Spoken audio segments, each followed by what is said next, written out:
India's major trade liberalization of the early 1990s offers some insights into the trade inequality relationship. In the space of about 1 decade, average tariff rates fell drastically, from above 80% to about 25%. This reform naturally created incentives for resource reallocation as the relative prices of different goods and services changed. During this period, overall poverty continued a decline that predated the major reform period. Although poverty fell overall, careful studies of the reforms and their effects in Indian society reveal considerable, systematic heterogeneity. A series of studies by economist Petya Topolova and others exploited district-wise spatial variation in the extent of trade liberalization, and used this as a measure of the degree to which trade opening affected local economies. These studies found that the gains from trade liberalization were lower in districts more exposed to trade. As tariffs fell, some jobs were destroyed, and others jobs were created. The rate of job destruction was higher in more trade-exposed districts. But even though job creation elsewhere more than compensated for this, poor people faced significant barriers to spatial mobility. This inhibited their efforts to move to opportunity. This account of spatial immobility undermining gains from trade is another example of the two targets, two policies dictum that we have seen in previous modules. The problem with trade liberalization was not an overall loss of jobs but the inability of workers to reassign themselves, in this case, over space. Vietnam's trade liberalization experience offers some similarities and some contrasts to the Indian case.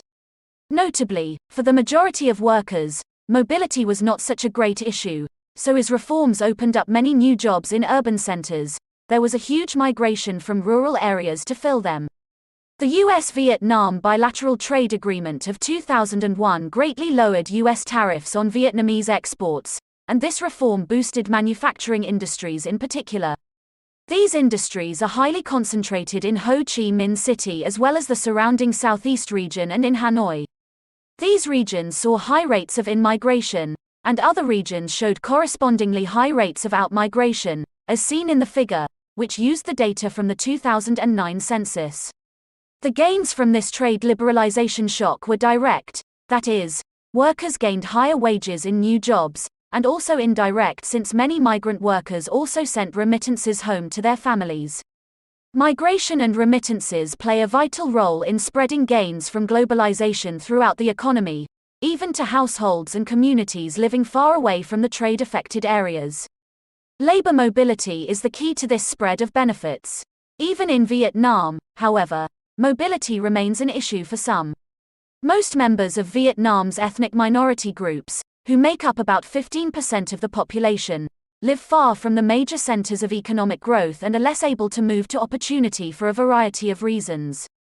As a result, they are less able to take advantage of new employment opportunities, and in addition, less able to generate the remittance backflows that spread gains from trade to their home communities. Limits on labor mobility reduce the capacity for gains from trade-related growth.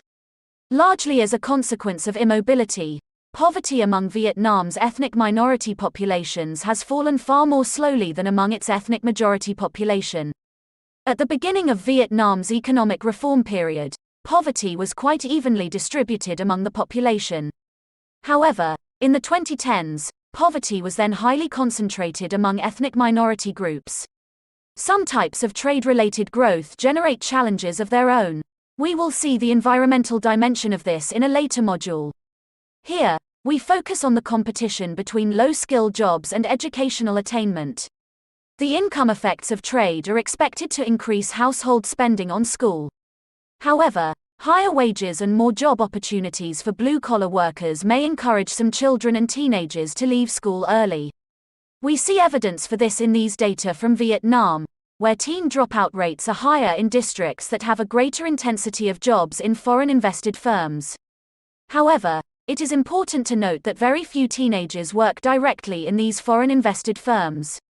Far more frequently, they are employed in industries that flourish around industrial zones, that is, in construction, personal services, trade and transportation services, and many other service sectors.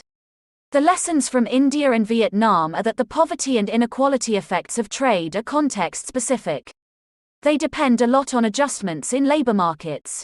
Trade creates opportunities for broad-based income growth, but the distribution of gains is bounded by labor immobility. In India especially, we find that state-level laws that restrict firm hiring and firing are known to discourage expansion even when trade reforms provide incentives. Once again, to capture the sustained and inclusive growth that trade makes possible requires more than one policy instrument. In this case, trade opening plus measures to ensure more equal access to labor market opportunities. In this way, progress toward the Sustainable Development Goals and opening to trade can be strongly complementary. We also note that when educational systems are not strong, trade may undermine progress in school attainment through its effects on opportunity cost. The draw of the labor market is very strong for teenagers, especially those of less than top ability or from lower income households. Again, complementary measures are needed. For example, upper secondary curricula should do more than simply prepare students to enter tertiary education. Some students may require subsidies to offset the opportunity cost of remaining outside the labor market. Making part-time work more accessible to them could reduce their opportunity cost of studying and their financial constraints.